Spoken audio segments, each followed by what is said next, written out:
देश को अंबानी अडानी का पालतू कुत्ता बनाए जाने की जो साजिश है, उसके लिए जो भी करना पड़े, चाहे जितने कत्ल करवाने पड़े, चाहे बड़े बड़े नेताओं को, नेता हो चाहे जो भी हो, उसको अरेस्ट करने के बाद जेल में डालना पड़े, जो भी करना पड़े, ये सब चीज़ें की जा रही हैं। इसके खिलाफ जो हम लोग हैं आज खड़े हुए हैं, इसके खिलाफ जो डेमोक्रेसी की रोज़ हत्या होती है उसके खिलाफ आज खड़े हैं। वो सारी डेमोक्रेटिक वॉइसेस इस देश की, सारी अपोजिशन की वॉइसेस, कि अगर आज हम लोग लामबंद नहीं हुए तो इस देश में नमस्कार, मैं मुकेश पंडित। इस समय हम दिल्ली के रामलीला मैदान पर मौजूद हैं। यहाँ पर काफ़ी अच्छी तादाद में जो कि इनके समर्थन, इंडिया गठबंधन के समर्थक लोग हैं, वो आए हुए हैं। और आइए जानते हैं जो लोग यहाँ पर आए हुए हैं, क्या ये जो जनसंख्या इतनी अच्छी तादाद में आई है, क्या ये वोट में तब्दील हो पाएगी या फिर पुनः बीजेपी की सरकार आएगी, आइए जानते हैं।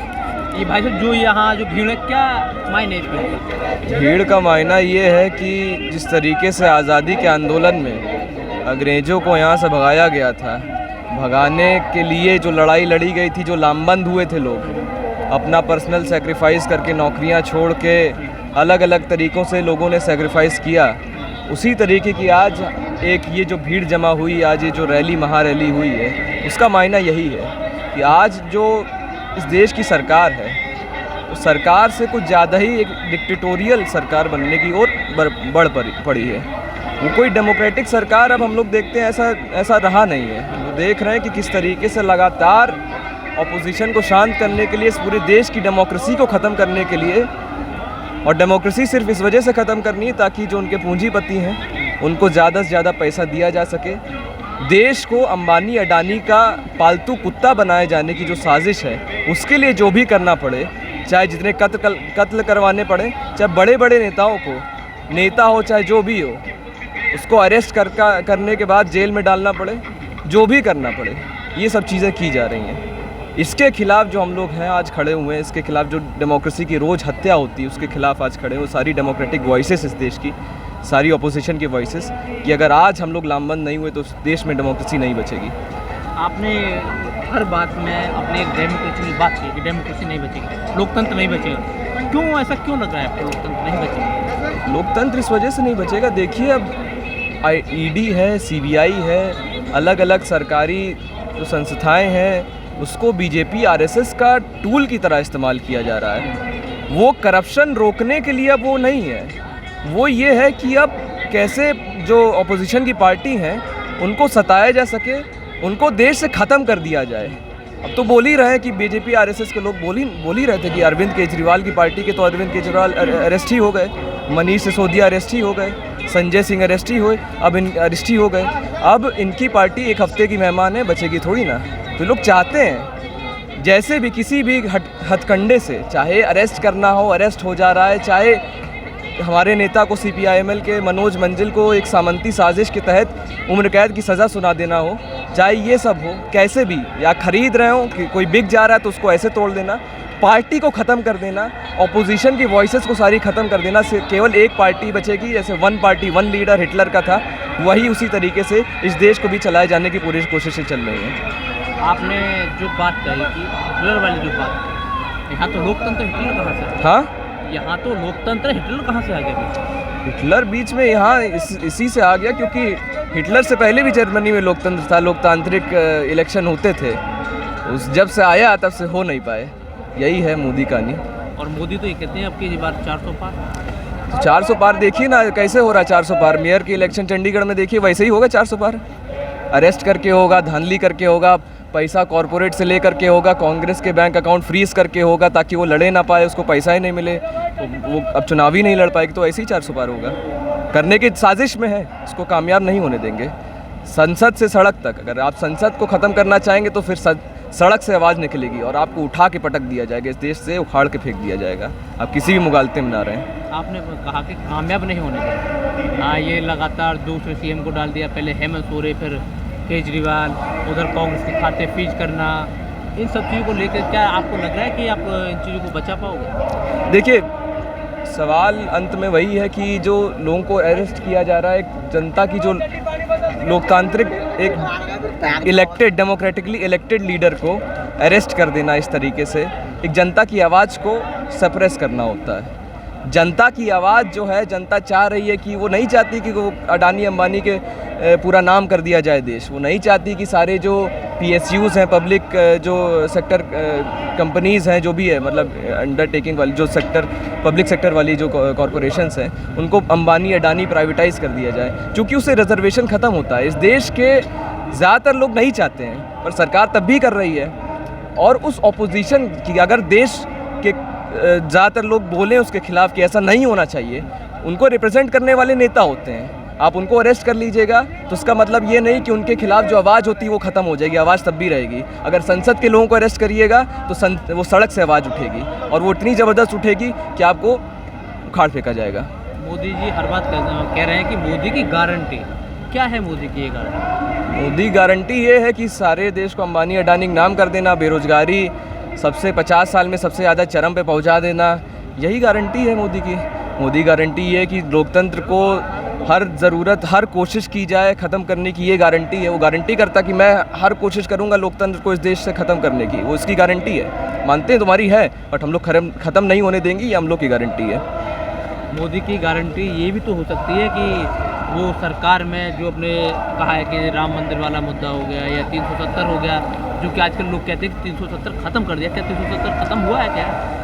370, देखिए मेन बात वही है कि कश्मीरियों की जो आवाज़ है, आप 370 ख़त्म कर दे रहे हैं, 1000 चीज़ें लगा दे रहे हैं अगर फिर आप बोलते हैं कि कश्मीरी इससे बहुत खुश हैं। कश्मीरी जब इससे इतने ज़्यादा ही खुश हैं तो उतनी ज़्यादा मिलिट्री की ज़रूरत क्यों पड़ती है आपको?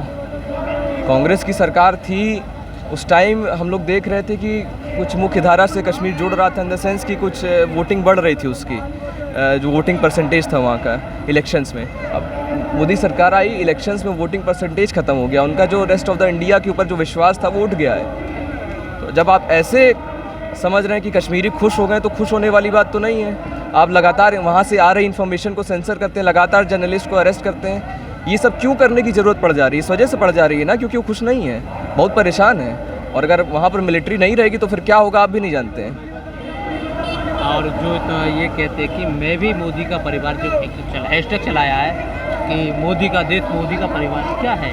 मोदी खुद अपने परिवार को छोड़ दिया, मोदी का परिवार ढूंढ रहे हैं, और भी नकली परिवार। क्या मैं भी मोदी का परिवार, लोगों को बोला जा रहा है कि चलिए कर लीजिए मैं भी मोदी का परिवार, बट ये परिवार बेरोजगारी का है। परिवार वही है भूखे नंगे लोगों का, वो उनको ज़बरदस्ती कहना कि मेरे परिवार में आ जाओ, बट वो आपके परिवार में आने वाले नहीं हैं। आप पहले कुछ लोगों को आप ऑलरेडी धोखा दे चुके हैं मोदी साहब, ये लोग धोखा नहीं खाएंगे। नहीं, पहले भी चुनाव के दौरान मोदी जी ने एक वो चलाया था कि मैं भी चौकीदार। उसके बाद क्या, जैसे चौकीदार कामयाब हो, क्या ये मोदी का परिवार कामयाब हो पाएगा? पूरी कोशिशें रहेंगी कि कामयाब ना हो।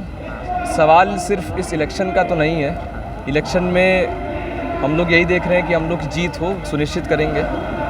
और उसके बाद भी अगर जीत भी जाते हैं तो भाजपा RSS को ये मतलब ये कोई आखिरी लड़ाई नहीं होगी। इस इलेक्शन को जीतने के बाद भी इसको देश के हर गली कूची से ख़त्म करने की लड़ाई है, क्योंकि ये देश को तोड़ने वाली ये ताकत है और देश को नर्क की खाई में झोंकने वाली ताकत है। इसको अगर ख़त्म नहीं किया तो इस देश को खा जाएगी। मणिपुर में देख रहे हैं, कश्मीर में देख रहे हैं, अलग अलग जगहों में हम लोग देख रहे हैं कि क्या हाल कर दिया है। मणिपुर में हाल ये है कि वहाँ के आम लोगों के पास AK-47 है, ये हाल है। AK-47 उनके पास है। वहाँ क्या चल रहा है हम लोग को कुछ पता नहीं चल रहा है, कोई इंडियन मीडिया रिपोर्ट नहीं कर रही जा करके। लद्दाख में देख रहे हैं लगातार, वो सोनम वांगचुक वो बैठे थे हंगर स्ट्राइक पे, बता रहे हैं कि गुरखा इंडियन आर्मी को ज्वाइन करने के बजाय चाइनीज़ आर्मी को ज्वाइन कर रहे हैं, चाइना घुसा चला आ रहा है। ये सब आपको देखने को नहीं मिलेगा, वो देश को खा जाएगा, बर्बाद कर देगा। उसका सवाल सिर्फ ये है कि मोदी अंबानी अडानी का एक नौकर है, उसका एक चपरासी है, उसका वो काम कर रहा है। चाहे देश को एकदम टूट जाए, चाहे देश को बेचना पड़ जाए, वो बेच ही रहा है, उसको कोई इससे मतलब नहीं है। बाकी क्या होगा, अगर ज़्यादा दंगा बढ़ जाए तो चला जाएगा विदेश, और क्या होगा। राहुल गांधी ने एक बयान दिया है हाँ, कि अगर अब के जैसे भी बीजेपी जाती है उसके बाद बीजेपी कोई वापस नहीं आएगी, क्या ये हो सकता है? बिल्कुल हो सकता है, बिल्कुल होगा, और पूरी कोशिश रहेगी, यही होगा, यही होना चाहिए, होगा ही। राहुल गांधी ये कह रहे हैं कि जिन लोगों ने इस समय लोकतंत्र को जो ख़त्म, जो उनका बयान है, हमने उनका जो बयान है कि जो लोग लोकतंत्र को ख़त्म करने की साजिश कर रहे हैं, आपको उनको ठिकाने लगा दिया जा रहा है। बिल्कुल ठिकाने लगाए, लोकतंत्र को ख़त्म कर ही रहे हैं। मैंने पहले बोला ही ख़त्म करने की पूरी साजिश नहीं, ख़त्म करने का पूरा प्रयास कर रहे हैं, पूरी गारंटी उन्हीं की, इसी बात की गारंटी उसकी। तो लोकतंत्र को जो ख़त्म करेगा हम उनको ख़त्म करेंगे। और मोदी जी युवा को रोजगार तो दे रहे हैं अग्निवीर के माध्यम से। अग्निवीर वाला देख तो रहे हो, वो ऐसा रोजगार दे रहे हैं कि जिसको रोजगार मिल रहा है वो खुद नहीं चाह रहा मुझको ऐसा रोजगार मिले। वो चाह रहा है कि उससे पहले जिस तरीके से आर्मी में भर्ती होती थी वो वाला रोजगार मिले। अब अग्निवीर के तहत कॉन्ट्रैक्ट में भर्ती करा रहे हैं, तो ऐसा देशभक्ति क्या रहेगी भाई उसके मन में?